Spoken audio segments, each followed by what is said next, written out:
the Bible says that God is a consuming fire. Right. Well, a fire burns the dross. A fire burns the stuff. Let's just call it stuff. Let's be real. A fire helps burn the stuff that is unnecessary.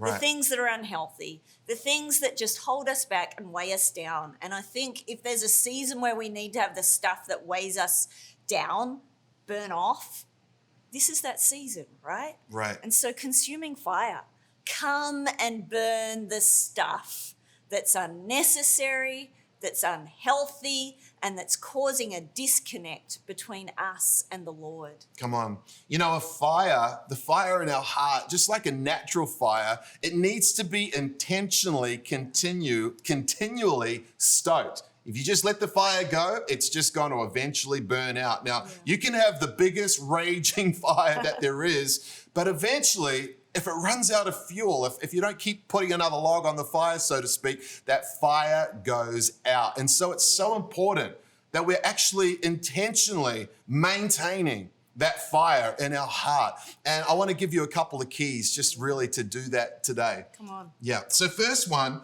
is about spending time. Well, let me just back up. One of the keys to fire that we have learned is oil.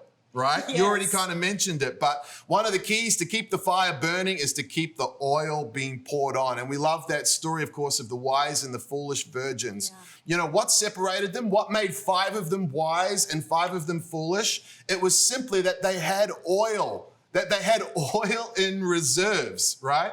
Yeah, absolutely. And oil, we know, comes from the crushing of olives. And I think it's even good to have a perspective shift sometimes, that even the seasons that feel pressured, the seasons that feel challenging, they're olives being crushed that are giving us oil for the fire. And when we shift that in our focus and we make that a costly offering, we can give the costly offering to the Lord and say, God, I'm going to take the oil from this.